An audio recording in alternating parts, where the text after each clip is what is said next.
अब मेरा परिचय पूरा हो गया हो तो क्या द्वंद्व की अनुमति है महामहिम? नहीं।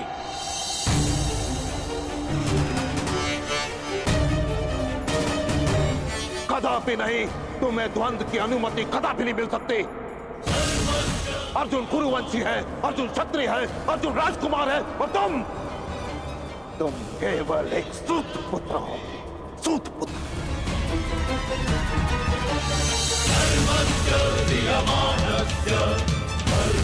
और एक राजकुमार के साथ द्वंद्व की अनुमति एक सूत पुत्र को नहीं दी जा सकती।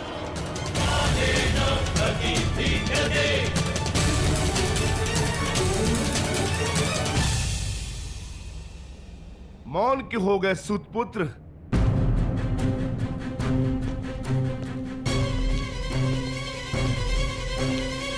धनुर्धारियों की लाज बचाने आए थे ना? अब अपने कुल और जाति पर कदाचित लज्जा आ रही है।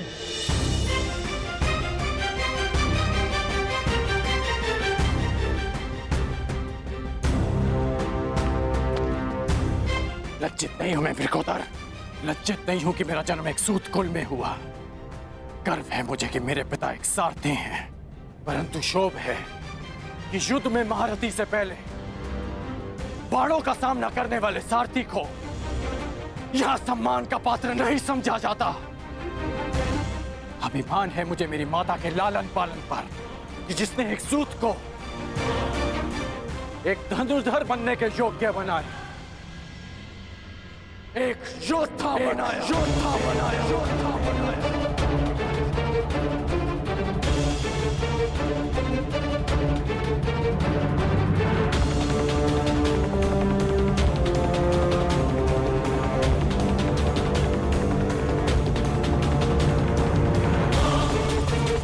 परंतु ग्लानि है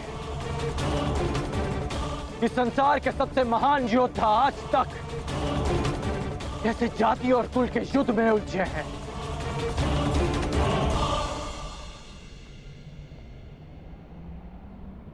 हाँ, मैं सूत पुत्र हूं, सूत पुत्र हूं, सूत पुत्र हूं।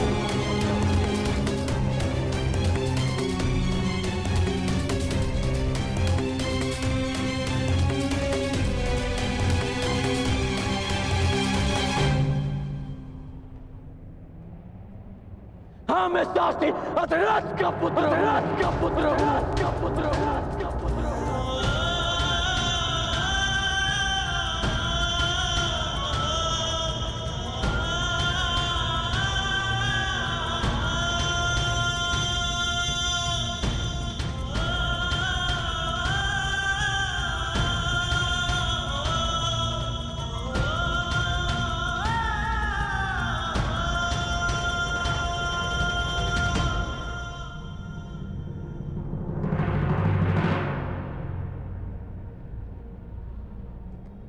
इसी कारण तुम्हें द्वंद्व की अनुमति नहीं दी जा सकती। केवल एक राजकुमार को ही इस रंगभूमि में द्वंद्व की अनुमति दी जा सकती। क्यों मां महिम? मोती किस सागर से आता है कौन पूछता है? उसे माला में ही पिरोया जाता है ना। सागर जलधारा को स्वयं में समाने से पूर्व उससे उसका उद्धाम नहीं पूछता। कुंभ किसी भी माटी से बना हो, उसका लक्ष्य केवल प्यास बुझाना ही होता है।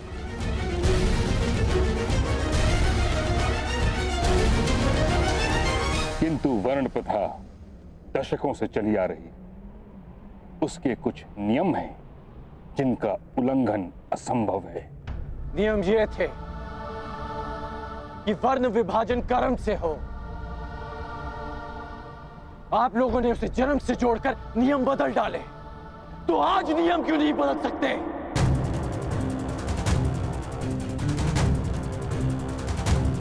गुरु परशुराम जन्म से एक ब्राह्मण है और कर्म से एक क्षत्रिय। विश्वामित्र राजकुल में जन्म लेकर एक ब्रह्म ऋषि बन सकते हैं, तो क्या एक सूत पुत्र को अपने कर्म से द्वंद्व का अधिकार नहीं मिल सकता? क्योंकि सूत का केवल एक ही कर्म है, रथ के राज को संभालना। धनुष के प्रत्यंचा को नहीं, क्योंकि लोखंड से तलवार निर्मित हो सकती है, आभूषण नहीं।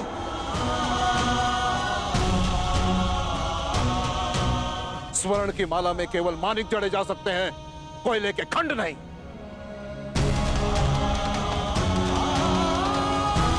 और जो हीरक खंड सम्राट के मुकुट की शोभा बढ़ाता है, वो भी कोयले की खंड से ही बनता है।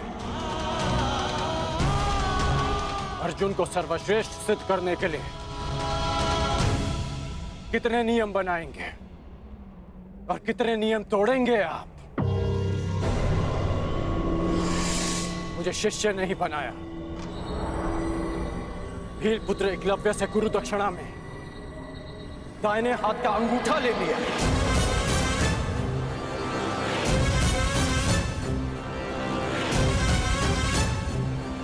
और जब लगा कि अर्जुन को ललकारने के लिए कोई नहीं, तो संसार के समस्त धनुर्धारियों को चुनौती दी। और अब मैं प्रस्तुत हूं, तो तर्क तेरे कि मैं चुनौती का पात्र ही नहीं।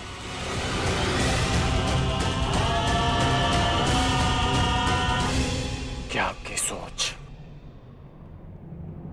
एक सूत को संसार का भाग नहीं मानती? बस! बस! बस!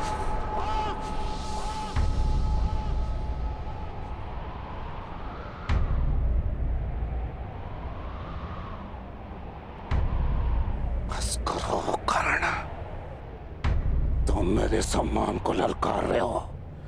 बस करो। नहीं, मैं आपके अन्याय को ललकार रहा हूं।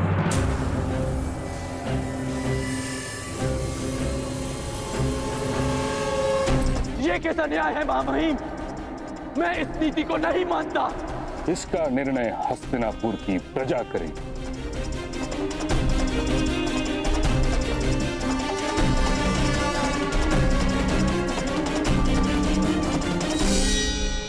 जिस हस्तिनापुर के समक्ष तुमने उसके राजकुमार अर्जुन को चुनौती दी है, पूछो उस प्रजा से, क्या वो अपने राजकुमार का द्वंद्व एक सूत पुत्र के साथ होते हुए देखने की इच्छुक है?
अपने प्रश्न का उत्तर मिल गया कर्ण।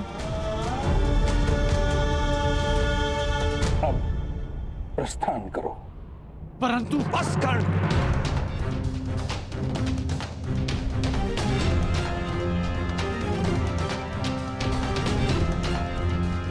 अपने पिता की सीख नहीं स्वीकारी, आचार्य जी की चेतावनी नहीं स्वीकारी, महामहिम का आदेश नहीं स्वीकारा, अब क्या प्रजा का तिरस्कार भी नहीं स्वीकारोगे? घर चलो कर्ण, समझने का प्रयास करो। तुम्हारा जीवन पुरस्कार नहीं, ये तिरस्कार है।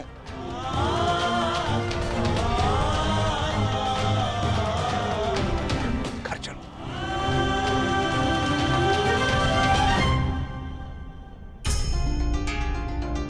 महामहिम, आर्यवर्त, इसे क्षमा कर दीजिए।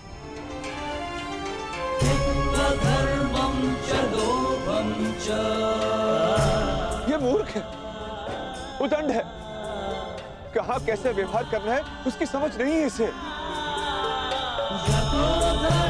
दूत पुत्र है ना, राजज्ञान की समझ नहीं है इसे। इस बुद्धिहीन दृष्टपुत्रन को क्षमा कर दीजिए, क्षमा कर दीजिए।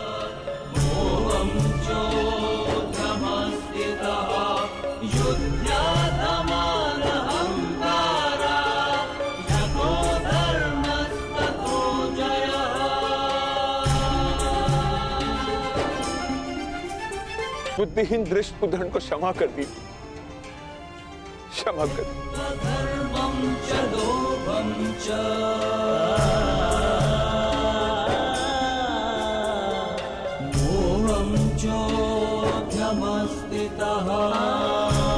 घर चलो पुत्र, घर चलो।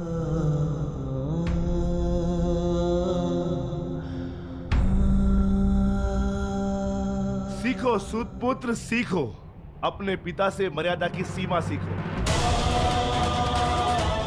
सारथी बनने की याचना लेकर आते तो कदाचित अर्जुन की सेवा में रख लेते, परंतु तुम तो द्वंद्व करने चले आए।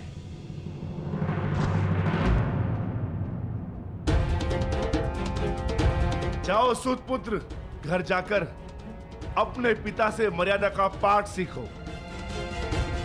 भीम,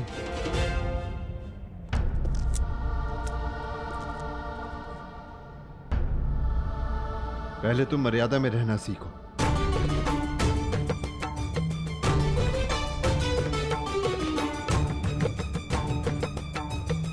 अधिरथ महोदय, मैं अपने अनुज की ओर से आपसे क्षमा चाहता हूं। घर चलो पुत्र, जहां हमारा स्थान नहीं, वहां हमारा सम्मान नहीं।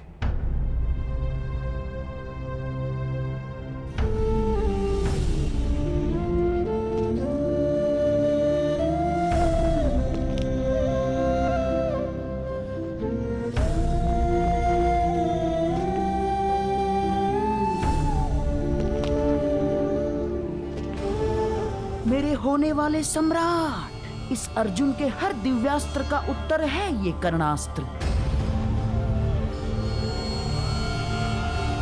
इसे अपने हाथ से ना जाने देना, ना।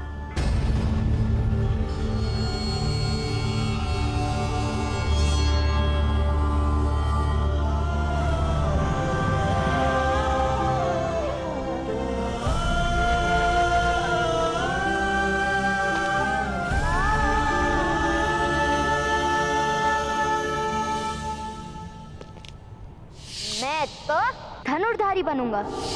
जो सूत धनुष का स्पर्श करता है उसका हाथ काट दिया जाता है।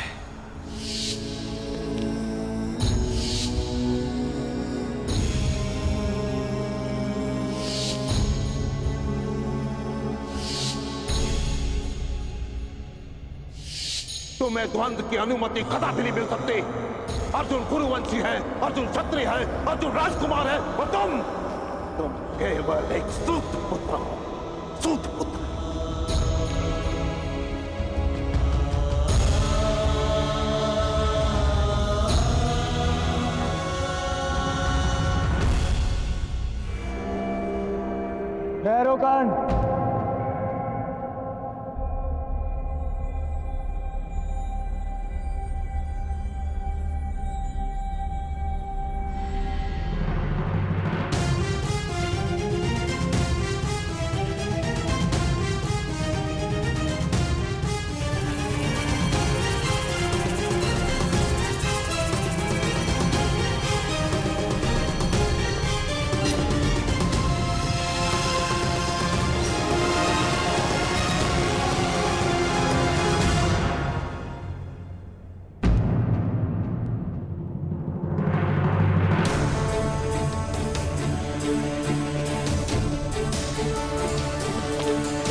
पिताश्री, कर्ण के प्रश्न अनुचित नहीं और ना ही उसकी चुनौती।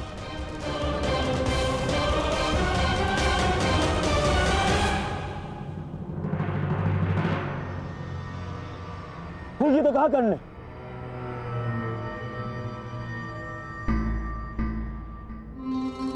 आचार्य ने अर्जुन को सर्वश्रेष्ठ सिद्ध करने के लिए नियम बनाए,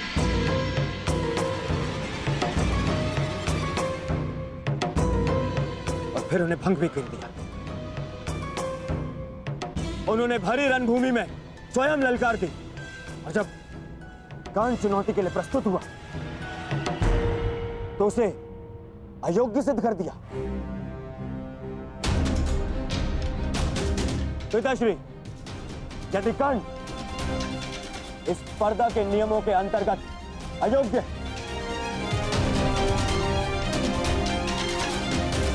तो मैं दुर्योधन यह घोषणा करता हूं कि यह स्पर्धा ही अन्यायपूर्ण है।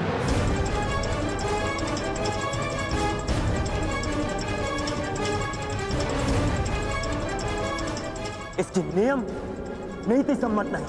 दुर्योधन!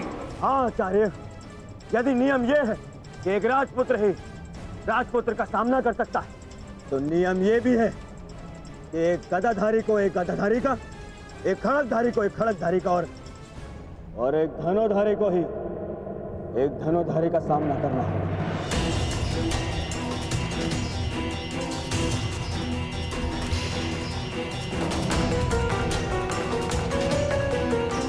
क्या इस नियम का पालन हुआ स्पर्धा में?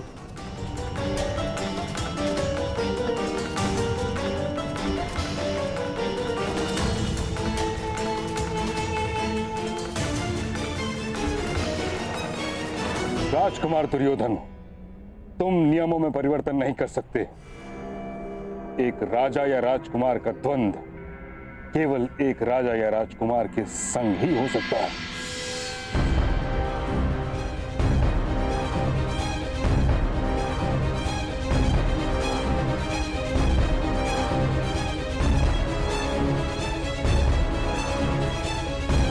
तो ठीक है,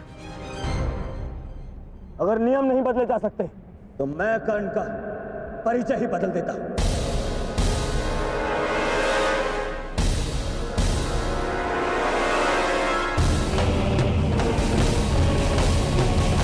यदि एक राजा या राजपुत्र ही इस रंगभूमि में चुनौती दे सकता है, तो मैं आज कर्ण को सीमांत राज्य अंग प्रदेश का राजा घोषित करता, राजा घोषित करता, राजा घोषित करता, राजा घोषित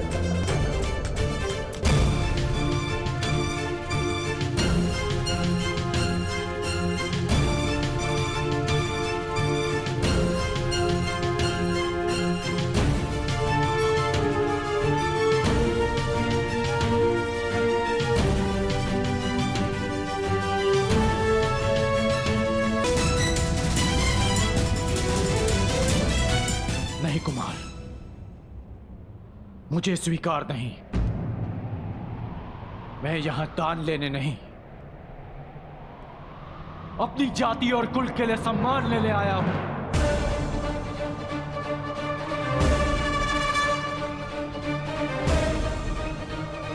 ये दान नहीं है कर्ण, ये मेरी भेंट है। जिस समय मैं शिष्यरास्त्र से बंधित था और मेरे गुरु अपने शिष्य अर्जुन के प्रशंसा में व्यस्त थे, तब तुमने मुझे हिमपाश से मुक्त किया। तो बदले में मैं तुम्हें सूतपाश से मुक्त करता हूं। आज से तुम अंग के राजा हो कर्ण। अंग राजकर्ण, अंग राजकर्ण, अंग राजकर्ण, अंग राजकर्ण।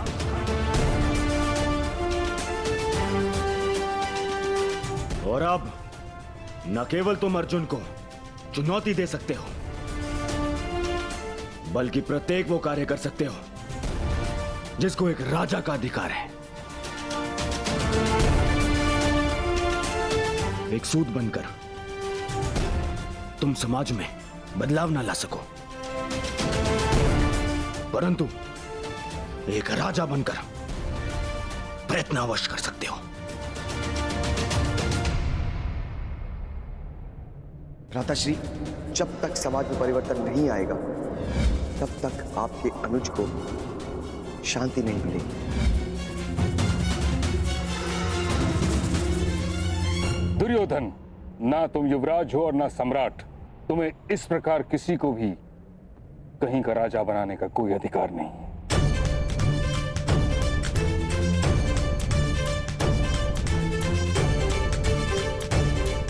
कर्ण को इस भांति राजा बनाना नीति संगत नहीं।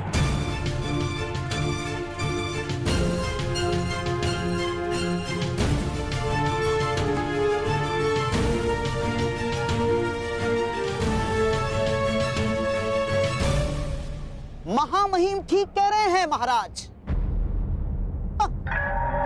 किंतु राजकुमार दुर्योधन हस्तिनापुर के महाराजा के सुपुत्र है। उन्होंने वचन दिया और वो मिथ्या सिद्ध हुआ तो हस्तिनापुर का अपमान हो जाएगा महाराज।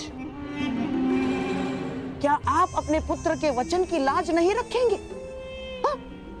आपको राजकुमार दुर्योधन को यह अधिकार देना ही होगा महाराज, ताकि कोई पांडु पुत्र युवराज ना बन सके।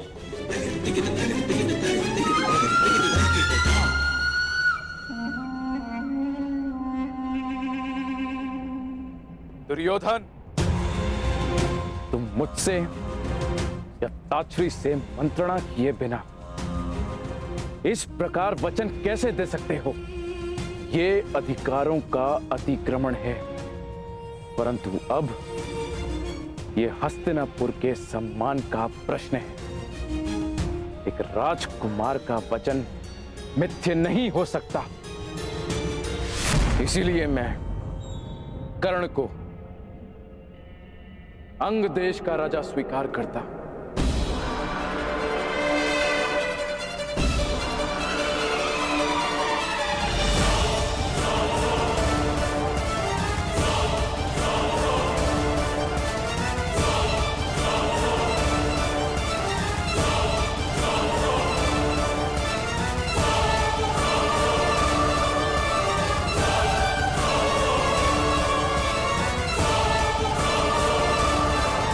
अब तुम अर्जुन को चुनौती देने के पात्र हो। क्षमा शमोस्तेयम् शौचमिन्द्रिय निग्रहा निर्विद्या सत्यं क्रोधो दशकं धर्मलक्षणम् निर्विद्या सत्यं क्रोधो दशकं धर्मलक्षणम् दशकं धर्मलक्षणम्।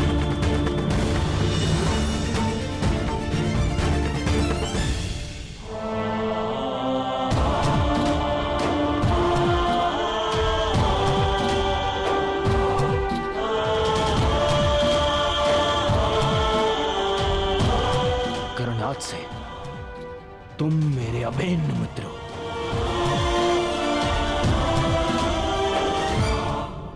मित्रता समानता और बराबरी मांगती है। कहां मैं सूत और कहां आप राजकुमार। कदाचित तुमने महाराज की घोषणा सुनी नहीं। उन्होंने तुम्हें अंगराज घोषित किया है और अब तुम राजनीतिक और सामाजिक दोनों ही रूपों में मेरे समकक्ष हो। मैं दुर्योधन तुम्हें वचन देता हूं कि मित्रता के इस बंधन को जीवन भर निभाऊंगा।